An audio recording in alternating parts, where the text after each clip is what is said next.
Week 8, Setting Boundaries Through the Body. Welcome back to the Schnarr podcast, and welcome to Week 8 of our Somatic Healing Journey. I'm Schnarr, and I'm glad you're here. Every week we come together to grow and glow, learning to live more fully, more consciously, as we glow from the inside out. This is Week 8 of 12 of the Schnarr podcast Somatic Healing Series. If you're following along in my 12-week somatic healing book, that's fantastic. If you don't have the book, that's absolutely fine, but you will want something to write with and write on. If you'd like to get the book, just go to the About section of the Schnarr podcast, wherever you found this episode, and there will be a link to my 12 Somatic Healing Coach Sessions for Coaches and Individuals book on Amazon. Or just go to Amazon and search for Schnarr Coach. That's Schnarr Coach. Be sure to check out the barberschnarrpodcast.com. You'll find the daily motivations, latest podcast episodes, and links to all the books. And be sure to follow me on all the socials too, especially YouTube. Over the past several weeks, we've explored awareness, breath, movement, safety, sensory experiences, emotions, and self-compassion. Each of these practices has helped us develop a stronger relationship with ourselves and develop deeper understanding of our bodies. This week, we focus on a topic that's essential for emotional well-being, healthy relationships, and long-term healing, and that's boundaries. Boundaries are often misunderstood. Some people hear the word and immediately think of walls, distance, and conflict. Others associate boundaries with rejection or selfishness. In reality, healthy boundaries are not barriers that separate us from others. They're guidelines that help us protect our well-being, honor our needs, and engage in relationships from a place of authenticity rather than resentment or exhaustion. Many people struggle with boundaries because we're never taught how to recognize or communicate them. Some of us learned that being accommodating was more important than being honest. Others were praised for putting everyone else's needs first. Over time, we may have developed habits of ignoring our own discomfort, saying yes when we meant no, overextending ourselves, or remaining silent when something felt wrong. One of the most fascinating aspects of boundary work, is that our bodies often recognize a boundary issue long before our minds do. The body has an incredible ability to detect when something feels unsafe, uncomfortable, overwhelming, or misaligned. Long before we consciously think, I need a boundary here, our bodies may already be sending signals. Perhaps you've experienced a tightening in your chest when someone asks too much of you. Maybe your shoulders tense when you're around a certain person. You might notice a knot in your stomach when agreeing to something you really don't want to do. Some people experience headaches, fatigues, irritability, or a sense of heaviness after spending time in situations where their boundaries have been repeatedly crossed. These physical sensations aren't inconveniences to ignore. They're valuable messages from your nervous system and your body. They're invitations to pause and ask an important question. What is my body trying to tell me right now? One of the goals of somatic healing is learning how to trust these messages. Many of us have spent years overriding them. We push through exhaustion, dismiss discomfort, and convince ourselves that our needs are less important than everyone else's. As a result, we can lose touch with our natural ability to recognize when boundaries are needed. This week, I invite you to become curious about your body's signals. Throughout your day, pay attention to moments when your body feels expansive and relaxed, as well as moments when it feels constricted and tense. Notice what situations, environments, conversations, or requests create these responses. The body often reveals valuable information when we're willing to listen. A helpful place to begin is with grounding. Grounding practices help us feel more connected to ourselves, making it easier to recognize our needs and stand firm in our decisions. When we feel disconnected, overwhelmed, or anxious, boundary setting can be much more difficult. Take a moment to imagine yourself standing firmly on the earth. Feel your feet making contact with the ground beneath you. Notice the stability available in that connection. Your body is supported. Your weight is held. You don't need to carry everything on your own. As you breathe, imagine roots extending downward from your feet into the earth.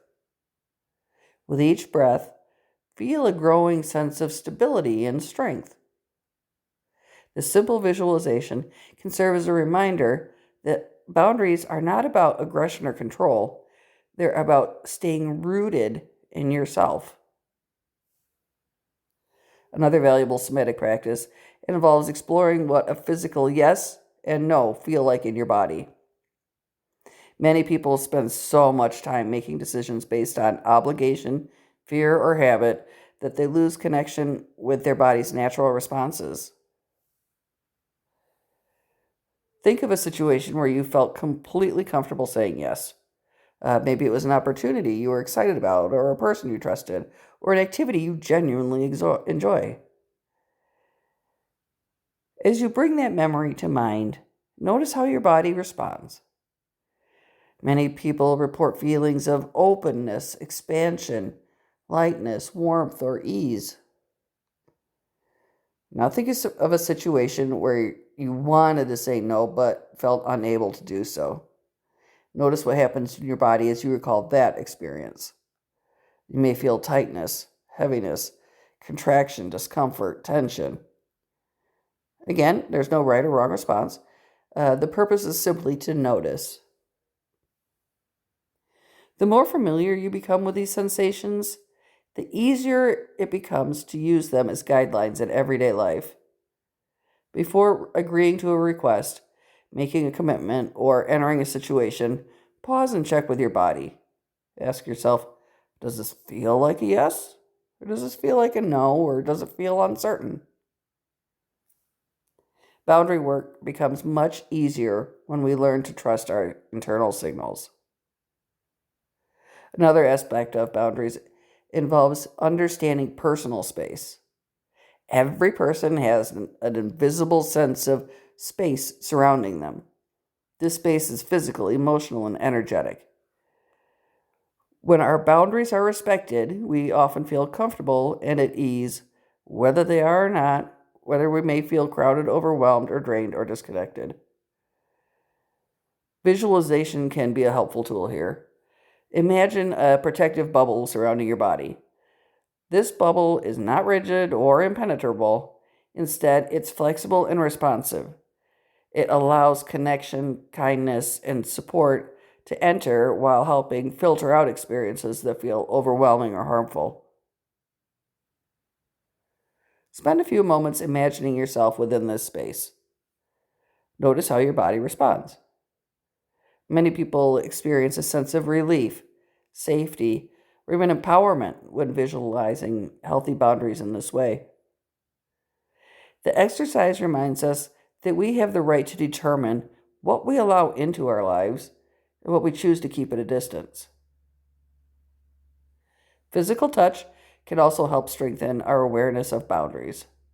Consider slowly tracing your hands along your arms, shoulders, torso with mindful intention. Notice the edges of your physical body. Feel where you begin and where you end. This little practice may seem simple, but it's kind of profound. People spend so much time focused on external demands that they rarely pause to acknowledge their own physical presence. Reconnecting with the body in this way can reinforce a sense of ownership, autonomy, and self-respect. Of course, boundaries are not only internal experiences, they require communication. One of the most challenging aspects of boundary work is expressing our needs clearly and confidently. Many of us worry about disappointing others. We fear we're being perceived as selfish or difficult or unkind. Yet healthy boundaries aren't acts of rejection. They're acts of honesty.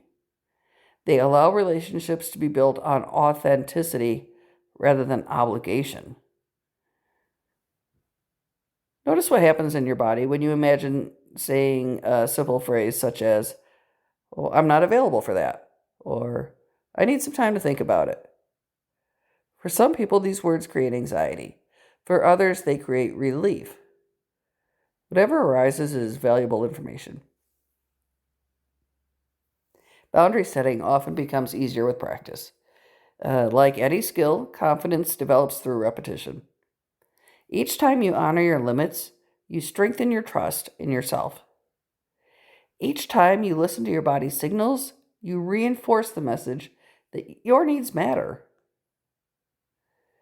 As you explore boundaries this week, you may notice feelings of guilt or discomfort. This is completely normal. If you spent years prioritizing others at the expense of yourself, setting boundaries may initially feel unfamiliar, and that discomfort doesn't necessarily mean you're doing something wrong, though. Sometimes it simply means you're doing something new. This is where self-compassion becomes especially important. Remember what we explored last week. Speak to yourself with kindness as you practice. Remind yourself that boundaries aren't punishments. They're forms of self-care. They allow you to protect your energy, preserve your well-being, to show up more fully in the areas that matter most. You might repeat affirmations such as, "My needs matter," or "I'm allowed to take up space," or "I can care for others without abandoning myself." Notice how your body responds to these statements.